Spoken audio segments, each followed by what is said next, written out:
Well, it's Halloween. Or Nightmare Night if you prefer the ponified term. Anyway, it's time to review something horror related. And what could be more horrifying than reviewing G3.5? Reviewing a G3.5 Christmas special. Well, the story begins, after a flyby of Ponyville, with a narration. Winter in Ponyville is the most magical time of the year. And why is that? Jack Daniels? Because of the Winter Wishes Festival, of course. Oh. I sure wish it would snow. Wasn't it just snowing? Well, after a sort of introduction to the main cast of ponies in this film, we get told about the Ever Forever Green Tree and Twinkle Wish, with way more dialogue than is necessary. In a nutshell, all the ponies make holiday ornaments to put on the tree, and then the mayor picks out the one she thinks is best, and the pony that made it gets to put Twinkle Wish on the top, so she'll grant everyone in Ponyville's Christmas wish. And Scootaloo's Cheerilee's sister, they all decide to pair up to make Christmas ornaments, and after they've all paired up, we get some more excellent dialogue, like this. I have lots of, stuffy stuff.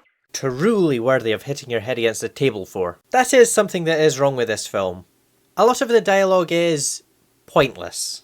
Or it's part of jokes that don't work. But just, why stuffy stuff? Why the 20-second explanation? Why the narrator who isn't even there for most of the film? I know it may not sound like much, but every scene seems to be dragged out needlessly. Either through pointless narration, bad jokes, or stuffy stuff.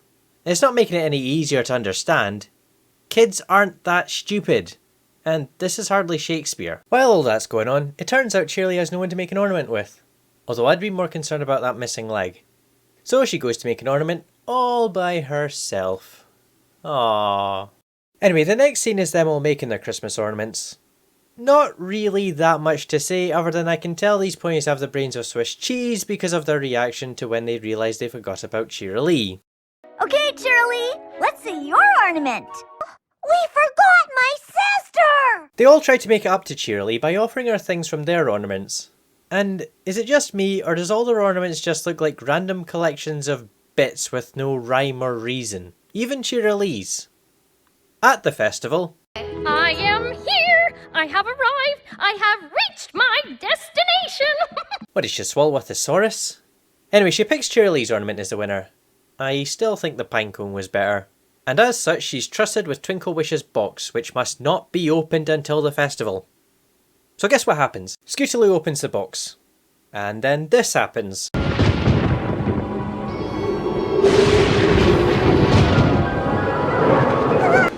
a wish when you close your eyes, and I will grant you one surprise.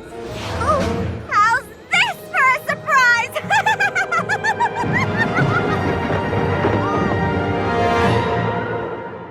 Cool.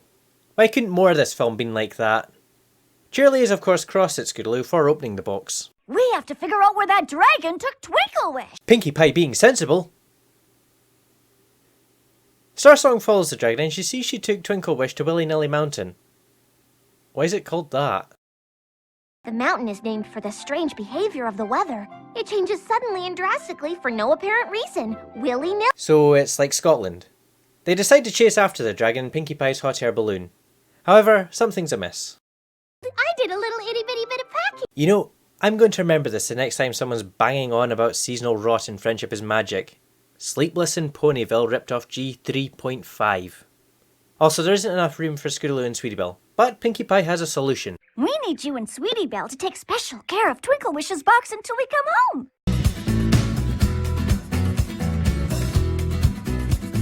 Oh, and they sing. Goody. While that's going on, she drives a Vespa with a sidecar. Anyway, with all the pointless dialogue and bad jokes in this film, this made me laugh. Want a cookie? Oh no, thank you. I'm watching my figure. Watching it do what? The ponies in the balloon encounter a storm and have to make a crash landing. And from now on, whenever one of them says, I wish something, you'll hear a ding afterwards, like this. I wish I'd brought something we could use to tie the basket down. Is it just me or does it seem like Starsong does everything? Willy Nilly Mountain is just at the other side of these trees. However, there's yet more problems. Tula Rula suddenly felt very nervous. She wanted to tell her friends why, but she was kind of embarrassed. She turns into a werewolf. She turns into a werewolf. She turns into a werewolf. I'm afraid of the dark. Oh, I wish I had a nightlight. Aha! They find the dragon's cave, where Twinkle Wish isn't doing so great. In fact, she can barely stay awake.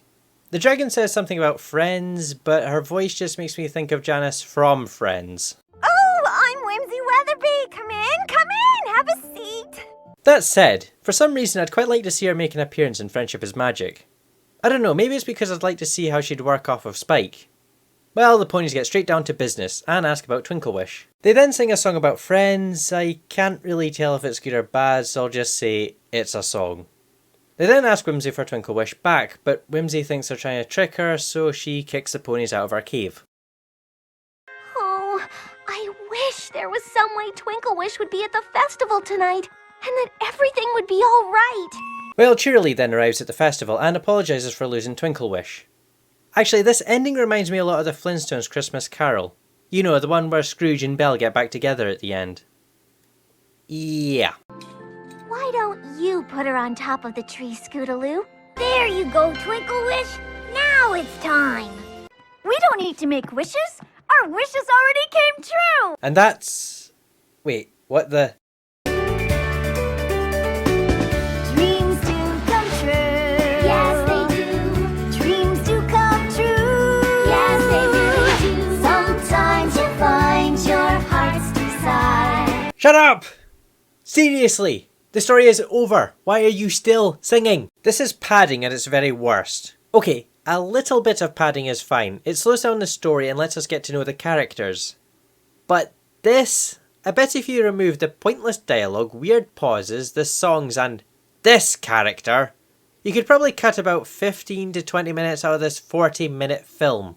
The animation is another problem area. There's a lot of jagged edges here and there. Also, the back of Toolarula's hair seems to disappear whenever she looks into the camera, which is something else I'd say is wrong. But in fairness, it's not horrible, it's just not very well done. For some reason I feel like I've said that before. But here, because it was one of those direct-to-DVD films, I don't think anyone expected people to look into it this much.